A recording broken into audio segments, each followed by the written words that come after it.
This program is brought to you by the City of Oceanside.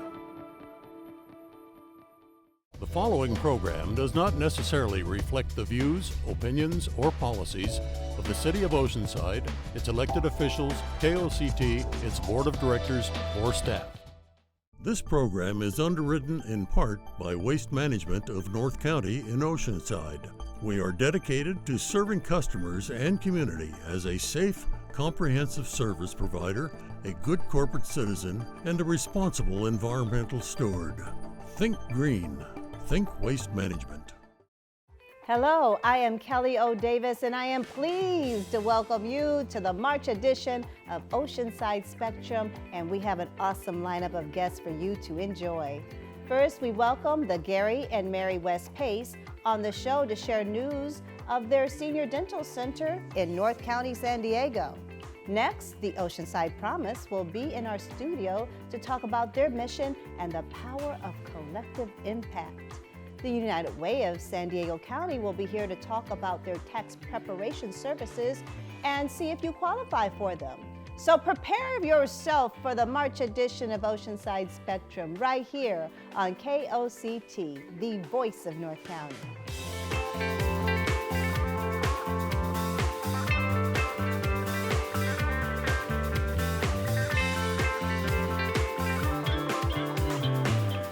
Welcome to Oceanside Spectrum. For our first guest, we have Renata Smith, Executive Director of the Gary and Mary West Pace, and Dr. Karen Becerra, CEO and Dental Director of the Gary and Mary West Senior Dental Center. Welcome to you both. Thank you so much. Yes, so Renata, let's start with you. Sure. About this, the Gary and Mary West Pace. What do you do? Why do you do it over there? Wow. So PACE stands for Program of All-Inclusive Care for the Elderly. And what we do there is we take care of seniors that are low income, that are acutely ill, have chronic illnesses.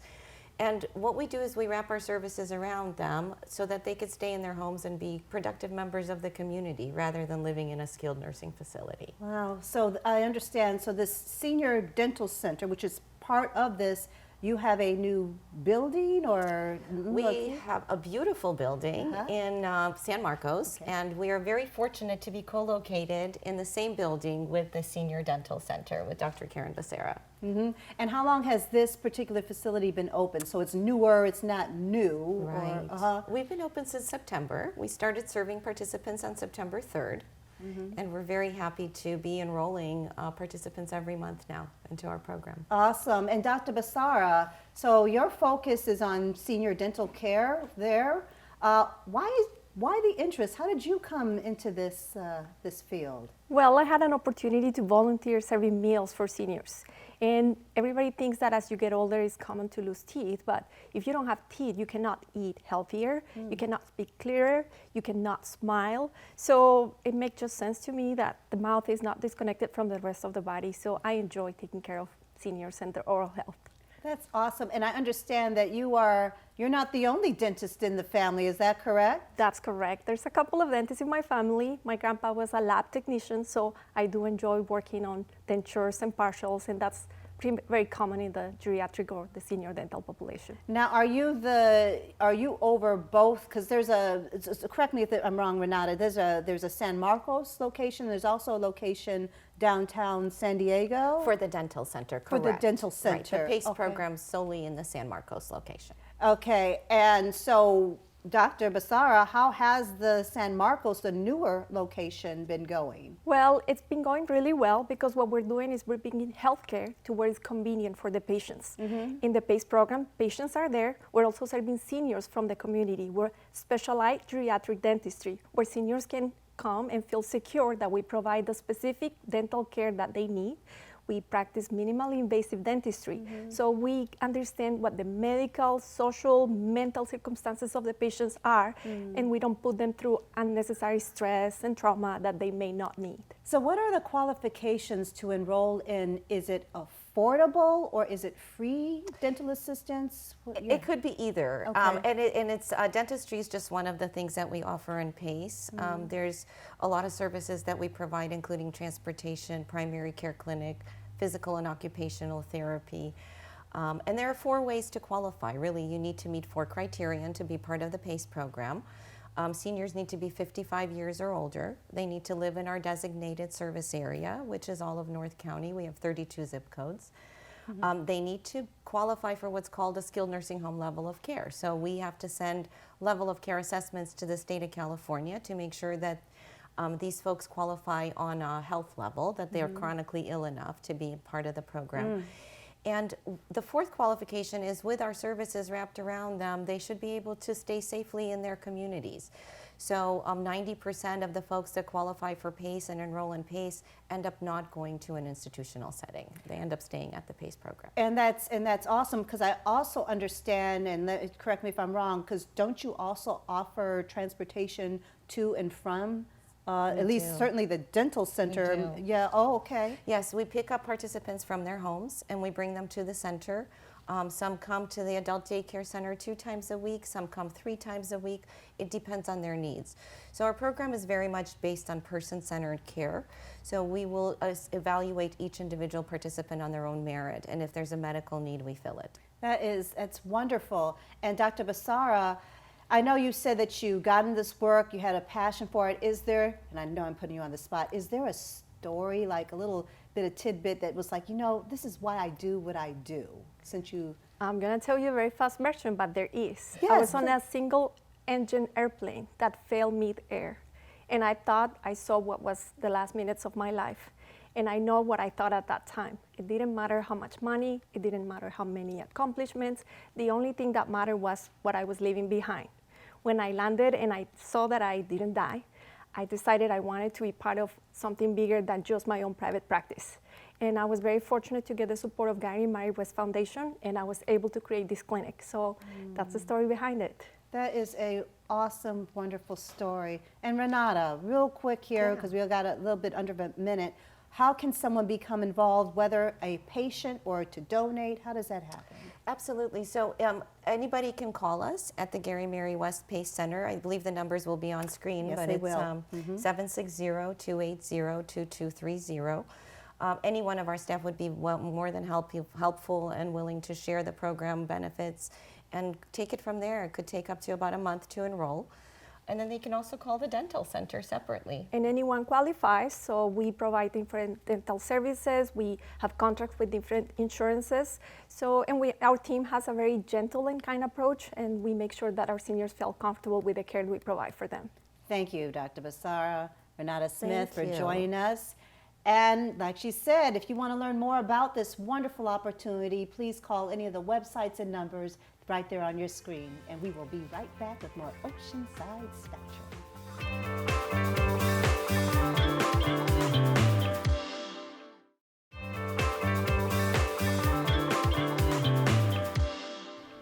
And for our next guest, we have Dr. Rafe Edward Trickey Jr., President and Chief Executive Officer of the Oceanside Promise. Welcome, Dr. Trickey. Well, thank you so much for having me. Oceanside Promise. What do you do? Why you do it? Talk to us a little bit about that. Well, the Promise was developed in 2014, back when Dr. Dwayne Coleman was superintendent of Oceanside Unified School District. The idea was to take a model that's being used in other cities in the country called collective impact, where you have a backbone organization, and that's what the Promise is, that works with a whole bunch of different other service providers. We call them partners throughout the city of Oceanside and beyond. So we serve 180,000 Oceansiders, but we don't do it ourselves. We don't provide the programming. Our service providers do. We work as the backbone for all of our partners to look at data, collect data, analyze data, and report data out. Look for gaps in service provision, and we have a couple of pilots that we've run, one in particular that I'll talk about, but working with the partners. So we have a board, a nonprofit board that oversees all the operations. We have a very large collective impact table that is comprised of all of our partners. About 60 different partner organizations are part of that. But the real work, the hands-on work, is done at what I call the collective action network level. And we have 3 collective action networks active right now.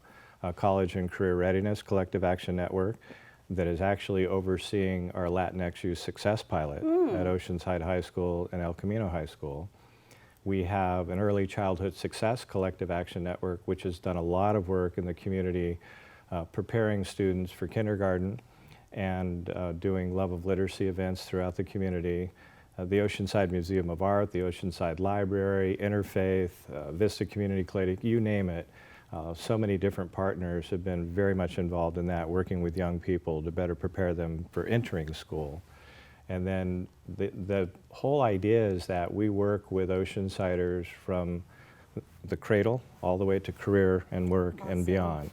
So the final network that we just launched, and I would argue, coming from the board and now being staff CEO, we should have launched it first because it's fundamental to everything, is safety, health, and well-being. We just had our first meeting last month for that collective action network, and we're just setting our agenda for the work we're going to be doing in 2020.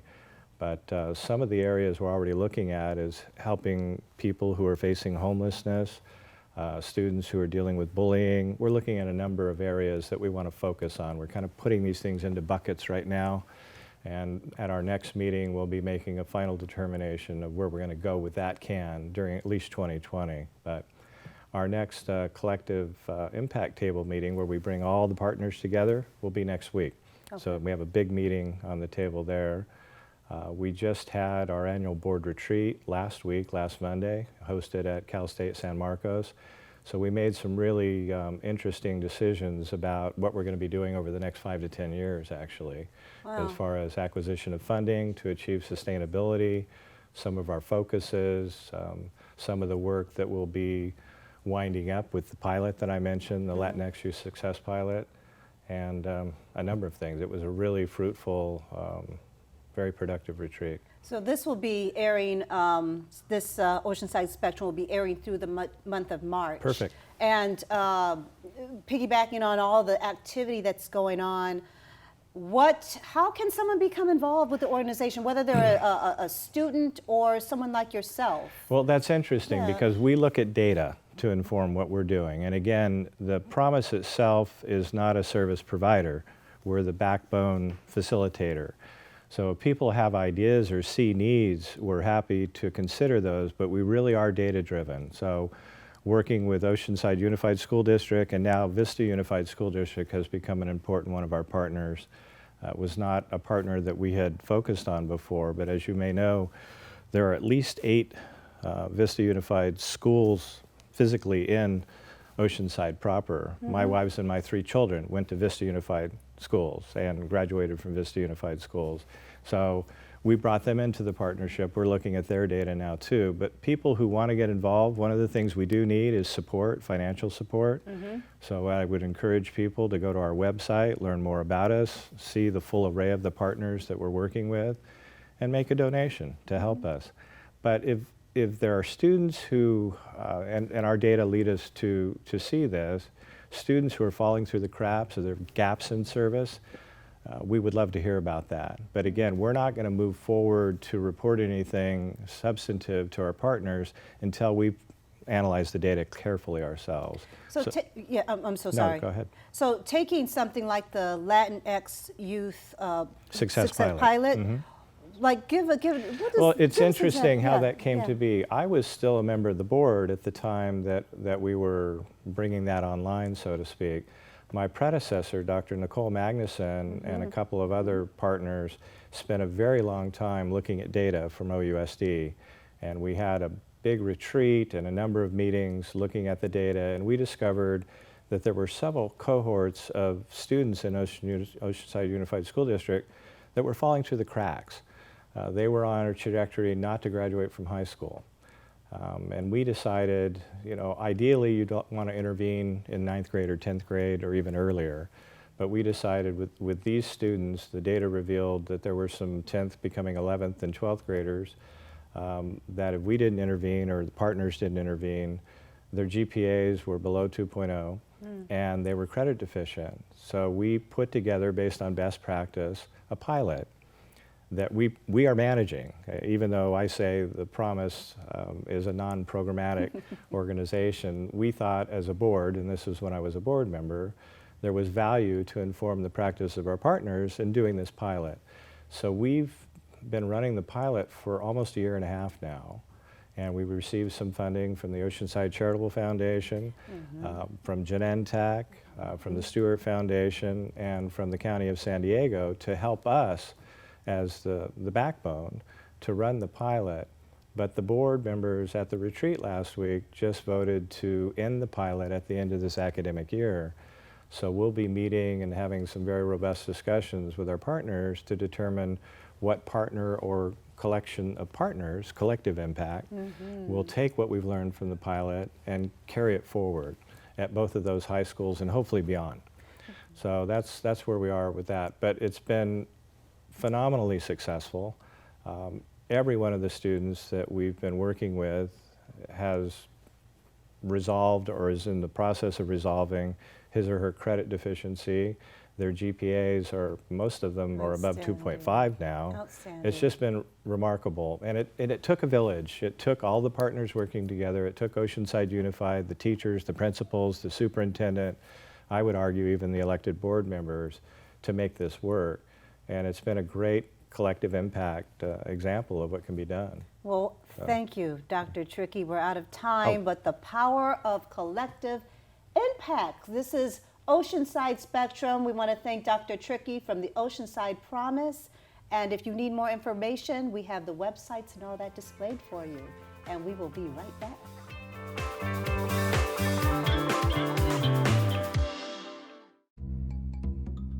Sure, I look cute now, but when my owner lost his job, it was rough. I was living on the street, and one night, me and this Cocker Spaniel got into it so bad, I wound up looking like an ice cream cone. I cried a little bit, but thankfully I got rescued, so I'm running, I'm jumping, all back to my old self, and I'm ready to give unconditional love, even if you put a lampshade on my head.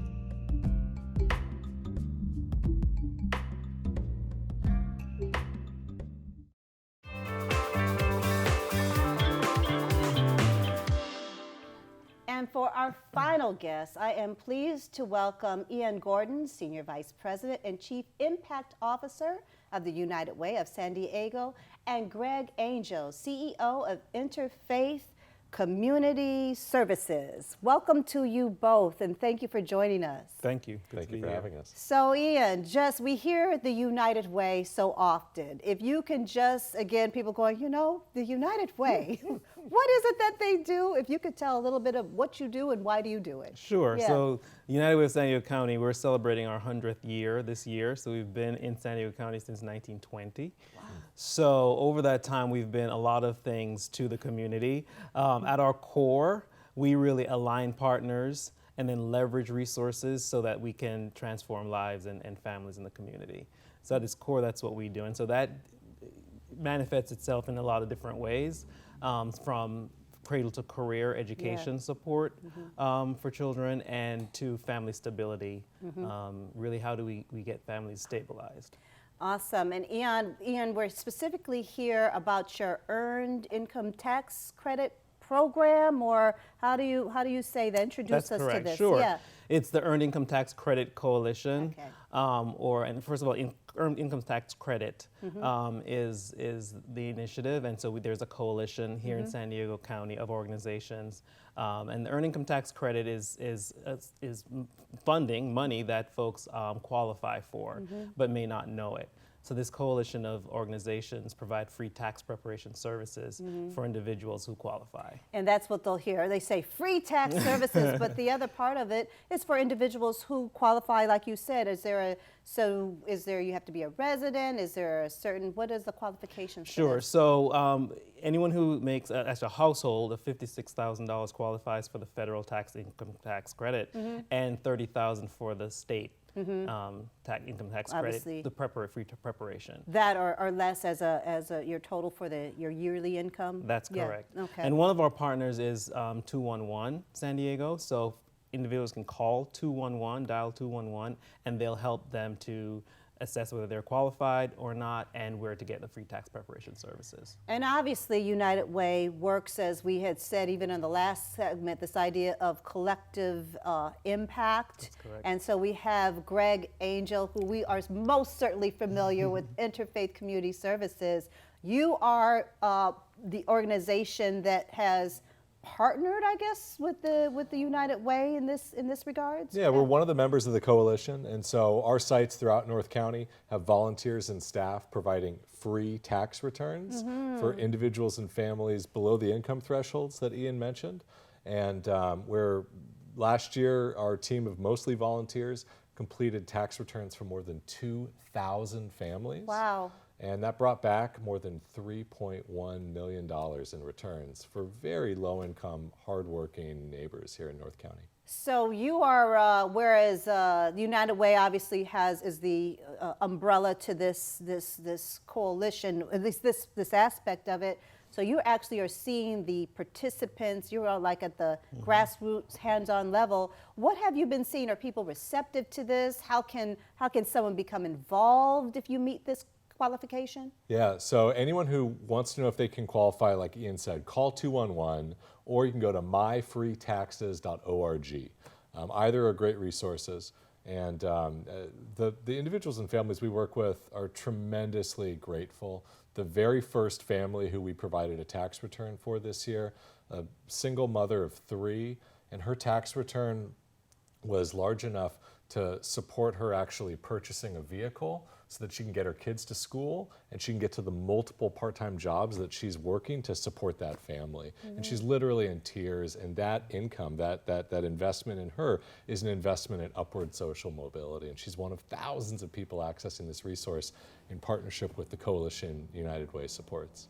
So Ian, I would imagine that part of this is also the I guess the education of preparing your taxes and submitting your taxes. Is that something that is also part of it? It's not that they come there and someone just does it for them. They also have someone there that said, hey, let me get you into this idea of financial management or something. Is that something that's also part of this? So it depends on the organization that's working with the individual to complete the taxes. So it starts out as tax preparations. They bring their documents, and it's as you would with a CPA or anyone else. You get your taxes done and get your refund. And this is dollars and funding that folks have actually paid into. So it's their money that they're getting back based on the taxes that they've paid.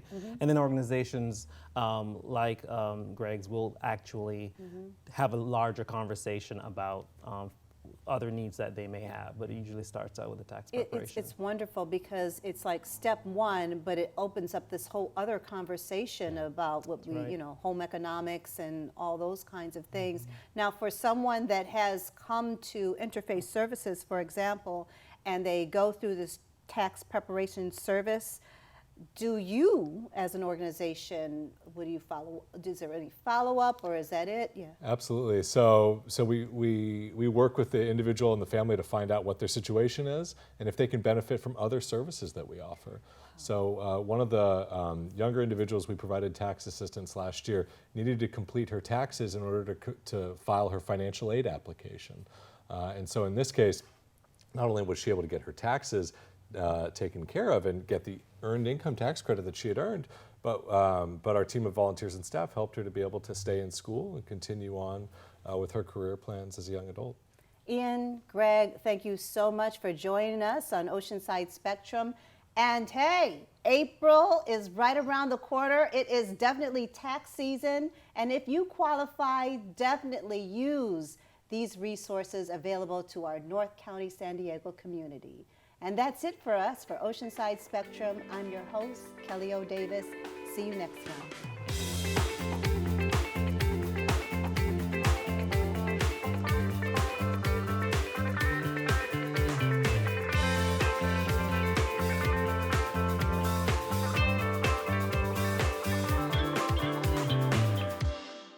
This program is brought to you by the City of Oceanside.